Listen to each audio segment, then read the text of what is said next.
সেনাবাহিনীকে দিয়ে আইনশৃঙ্খলা রক্ষা করানো আসলে খুব ভালো কাজ না। আমরা সেখান থেকে চলে আসবো ইনশাআল্লাহ। আওয়ামী লীগ সামনে 13 তারিখে ঢাকা ব্লকেট তারা ঘোষণা করেছে। কাজগুলো এই নভেম্বর মাসের মধ্যে করা হবে। হঠাৎ করে সেনাবাহিনীকে ব্যারাকে ফিরিয়ে নিয়ে যাচ্ছে সেনাপ্রধান, আর এই সুযোগটিকে কাজে লাগাতে মাঠে নামার প্রস্তুতি নিচ্ছে আওয়ামী লীগ। সম্প্রতি যুবলীগ নেতা ইসমাইল চৌধুরী সম্রাট এবং গাজীপুরের আওয়ামী লীগের সাবেক মেয়র জাহাঙ্গীর আলমের নেতৃত্বে এই নভেম্বর মাসে ঢাকা অচল করার প্রস্তুতি নিচ্ছে আওয়ামী লীগ। দর্শক, এই পরিস্থিতিতে সেনাবাহিনীকে ব্যারাকে ফিরিয়ে নিয়ে যাওয়া উচিত হবে কিনা আপনাদের মতামত অবশ্যই কমেন্ট করবেন। 2024 সালের 5 আগস্ট আওয়ামী লীগ সরকারের পতনের পর থেকে দেশের আইনশৃঙ্খলা পরিস্থিতি নিয়ন্ত্রণের জন্য মাঠ পর্যায়ে কাজ করছে বাংলাদেশ সেনাবাহিনী। তবে দীর্ঘদিন থেকে আইনশৃঙ্খলা নিয়ন্ত্রণের দায়িত্বে থাকা সেনা সদস্যদের ব্যারাকে ফিরিয়ে নেওয়ার জন্য নানান আলোচনা সমালোচনা চলছিল। সেনাবাহিনীকে দিয়ে আইনশৃঙ্খলা রক্ষা করানো আসলে খুব ভালো কাজ না। এটা আমাদের আসলে উপায় ছিল না একটা সময়ে, কিন্তু আমরা এখন পর্যন্ত সেনাবাহিনীকে মাঠে রাখতে হচ্ছে, সত্যিকার অর্থে নির্বাচন পর্যন্ত রাখতে হবেও। এই জন্য আমরা দেখেছি আমাদের সেনাপ্রধান প্রায়ই তার বাহিনী দ্রুত নির্বাচন চান, যাতে তার বাহিনীকে নিয়ে তিনি ব্যারাকে ফিরতে পারেন। এতে সংকট নানা রকম। একটা হচ্ছে তাদের যে নিয়মিত ট্রেনিং, যুদ্ধের ট্রেনিং, সেটা থেকে তারা দূরে থাকছেন, এবং তারা মাঠে থেকে তাদের মধ্যে কারো মধ্যে অন্যায় দুর্নীতিও ঢুকছে।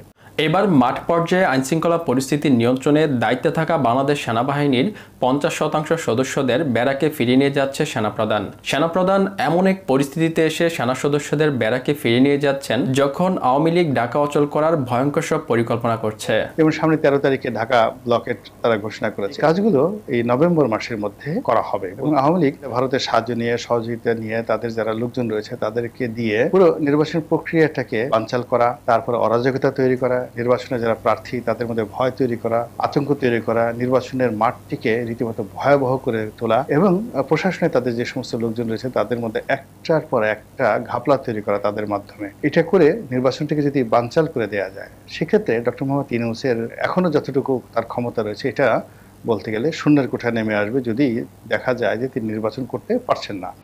সম্প্রতি মাঠ পর্যায়ে নিয়োজিত সেনা সদস্যদের বিশ্রাম এবং নির্বাচনকালীন প্রশিক্ষণের জন্য অর্ধেক সেনা সদস্যদের আপাতত সরিয়ে নেওয়া হচ্ছে। তাদের বিশ্রাম এবং প্রশিক্ষণের পর আবার মাঠে পাঠিয়ে বাকি সেনা সদস্যদের সরিয়ে নেওয়া হবে। এছাড়া সেনাবাহিনীর সদস্যদের সরিয়ে নেওয়ার আরেকটি উদ্দেশ্য হচ্ছে তাদের তুলে আনার পর রাজনৈতিক মাঠে কি প্রতিক্রিয়া তৈরি হয়, আইনশৃঙ্খলা পরিস্থিতি কতটা স্বাভাবিক থাকে, সরকার সেটা দেখতে চায়।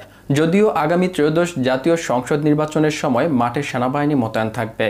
ছাত্র জনতার গণ অভ্যুত্থানে আওয়ামী লীগ সরকার পতনের পর আইনশৃঙ্খলা পরিস্থিতি নিয়ন্ত্রণের জন্য গত বছর 17 সেপ্টেম্বর সেনাবাহিনীকে বিশেষ নির্বাহী ম্যাজিস্ট্রেট ক্ষমতা দেওয়া হয়, যার পর থেকে নিরলস পরিশ্রম করে যাচ্ছে সেনা সদস্যরা। সেনাবাহিনীকে ব্যারাকে ফিরিয়ে নেওয়ার এই সিদ্ধান্তকে সরকার একটি কার্যকর রোটেশন হিসেবে ব্যাখ্যা করছে, যাতে সেনা সদস্যরা পর্যাপ্ত বিশ্রাম এবং লক্ষ্যমুখী প্রশিক্ষণ নিয়ে পুনরায় মাঠে নামতে পারে। অন্যদিকে মাঠ পর্যায়ে সেনাবাহিনীর উপস্থিতি আংশিক কমিয়ে আনলে স্থানীয় প্রশাসন, নির্বাহী ম্যাজিস্ট্রেট এবং পুলিশ বাহিনী মাঠ পর্যায়ে কতটা কার্যকরভাবে পরিস্থিতি নিয়ন্ত্রণ করতে পারে সেটাও পর্যবেক্ষণ করবে সরকার।